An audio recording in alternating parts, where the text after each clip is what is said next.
जादुई नदी। मदनपुर गांव में दो देवरानी जेठानी रहा करती थी। बड़ी का नाम था ललिता और छोटी का नाम था बबीता। पर दोनों में बिल्कुल भी नहीं बनती थी, क्योंकि ललिता बहुत ही अमीर थी, जिस वजह से वो खा खाकर मोटी भैंस हो गई थी। वहीं बबीता गरीब थी और वो ज्यादा मोटी भी नहीं थी। एक बार की बात है, ललिता द्वार पर खड़ी हुई रसगुल्ला खा रही होती है। अरे वाह, रसगुल्ले तो बहुत ही स्वादिष्ट है। अरे दीदी, ओ दीदी, मुझे भी जरा रसगुल्ला दे दो। आखिर मैं तुम्हारी छोटी देवरानी हूँ। आहा, रसगुल्ले खाकर तो मजा ही आ गया।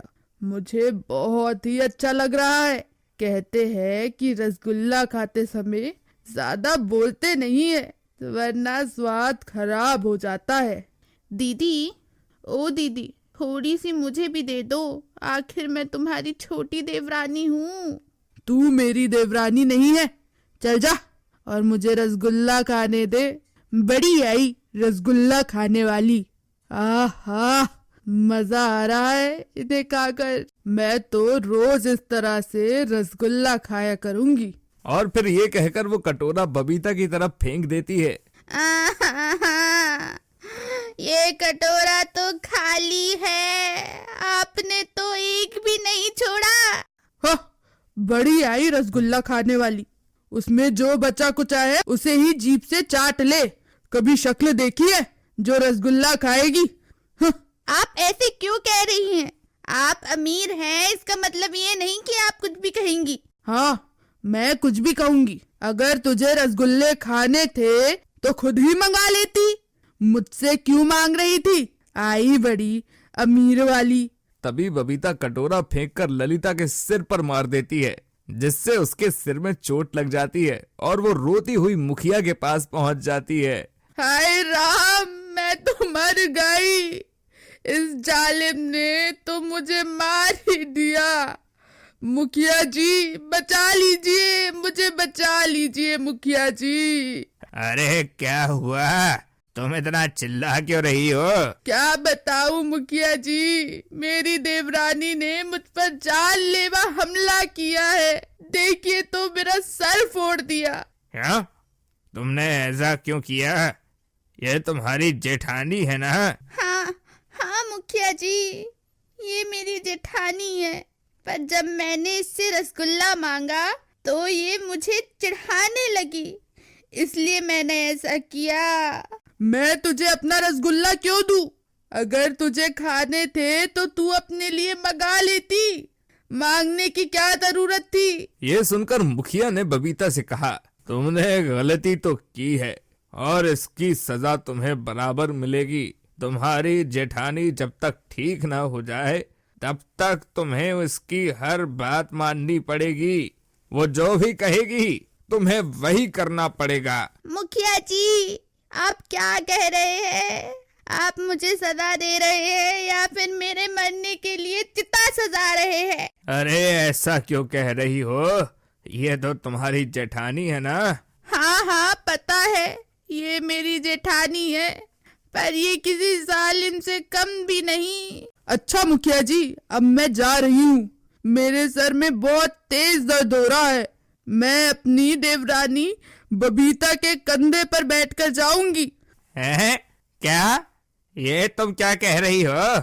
अरे आपने ही तो कहा था कि ये मेरी हर बात मानेगी, तो अब मैं इसकी पीठ पर बैठकर ही जाऊंगी।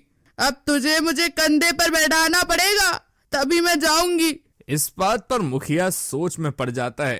अरे मैंने तो ये सोचा ही नहीं था कि ये बुढ़िया इतनी तेज निकल जाएगी। मुझे माफ कर दो, पर मैंने जो कह दिया सो कह दिया। अब तो मेरा कहना मानना ही पड़ेगा। हाय राम, मैं तो मर गई। ये आपने क्या कर दिया? इसके बाद बबीता उसे अपने कंधे पर बैठा लेती है और ललिता उसके कंधे पर बैठकर चिल्लाते हुए कहती है, चल मेरी बबीता, चल चल चल, चल मेरी बबीता, चल चल चल, चल मेरी बबीता। बड़ा मजा आ रहा है कंधे पर आने का। बड़े दिनों के बाद मैं कंधे पर बैठ रही हूँ। हा हा, बड़ा मजा आ रहा है। चल मेरी बबीता, चल चल चल, चल मेरी बबीता, चल चल चल मेरी देवरानी, बहुत मजा आ रहा है मुझे, चल। हाय राम, मेरी तो किस्मत ही फूट गई। किस घड़ी में मैंने इससे पंगा ले लिया। भगवान मेरी रक्षा करो इससे।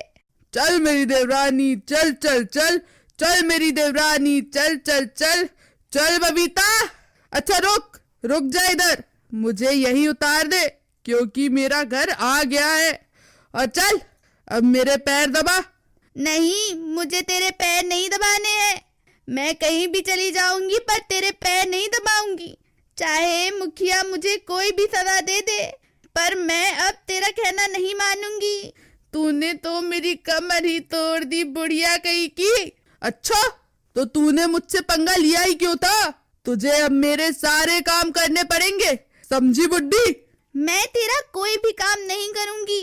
मैं जा रही हूँ यहाँ से। तू मेरा कुछ भी नहीं बिगाड़ पाएगी बुड्ढी। और ये कहकर बबीता वहाँ से रोती हुई चली जाती है। हे भगवान, अब मैं क्या करूं?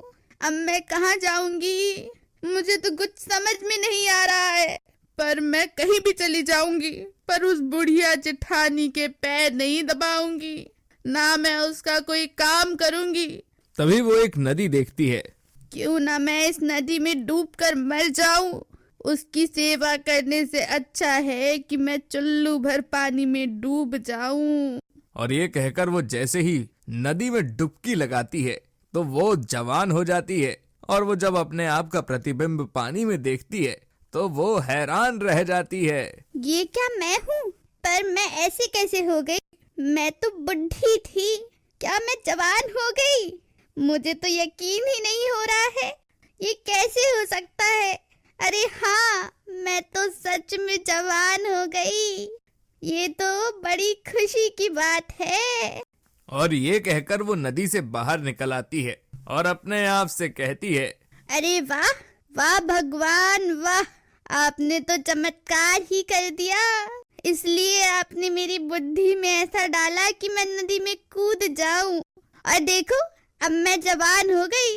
अब मैं उस बुड्ढी को जलाऊंगी। अब वो मुझे देखकर बहुत जलेगी। वो क्या, गांव वाले भी मुझे देखकर जलेंगे, क्योंकि अब मैं फिर से जवान हो गई हूँ। और ये कहकर वो ललिता के घर की तरफ जाती है। अब तो मैं जवान हो गई, ला ला ला ला।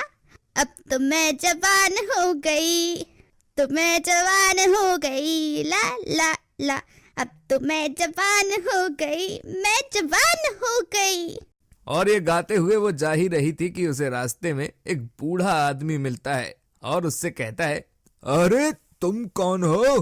तुम्हें तो पहली बार देख रहा हूँ मैं गांव में। अरे मैं ललिता की देवरानी बबीता हूँ। हैं? अरे वो ललिता बुड्ढी की देवरानी तो बुड्ढी है। हाँ, वो तो बहुत बुड्ढी है। क्या तुझे मैं बुढ़ी दिख रही हूँ? अंधा है क्या बुढ़ा कहीं का? खुद बुढ़ा है और मुझे बुढ़ा बोल रहा है।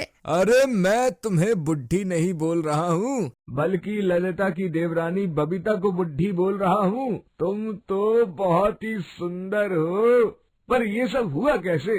अरे मैंने लगाई डुबकी और बन गई सुंदर। तुम भी लगाओ डुबकी और हो जाओगे जवान। जाओ जाओ जाओ, जाकर डुबकी लगाओ, जाओ जाओ, अरे जाओ भी। ये सब सुनकर वो बहुत घबरा जाता है कि ये सब क्या चल रहा है भाई। और वो भागकर गांव में जाता है और गांव वालों से कहता है, अरे गांव वालों जल्दी आओ, देखो चमत्कार हो गया, बबीता फिर से जवान हो गई है। अरे ये तुम क्या कह रहे हो? लगता है तुम पागल हो गए हो, इसीलिए तो ऐसी बातें कर रहे हो। अरे नहीं भैया, मैं पागल वागल नहीं हुआ हूँ। यदि तुम्हें यकीन नहीं हो रहा है तो चलो तुम्हें बबीता को दिखाकर लाता हूँ। वहीं दूसरी तरफ बबीता ललिता के घर पहुँचती है। ओ ललिता, कहाँ मर गई? बुड्ढी इधर आ। कहाँ मर गई बुड्ढी? अरे ये तो बबीता की आवाज है, पर ये तो कह रही थी आएगी नहीं, तो अब फिर कहाँ से आ गई? जैसे ही वो बाहर आती है तो हैरान हो जाती है। अरे तुम कौन हो? मैंने तुम्हें तो पहली बार देखा है। अरे मैं तुम्हारी देवरानी बबीता हूँ, क्यों पहचाना नहीं?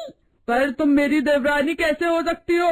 वो तो बुढ़ी थी, तू तो जवान है। मैंने नदी में लगाई डुबकी और मैं हो गई जवान। पहले मैं थी बुढ़ी पर अब हो गई हूँ जवान।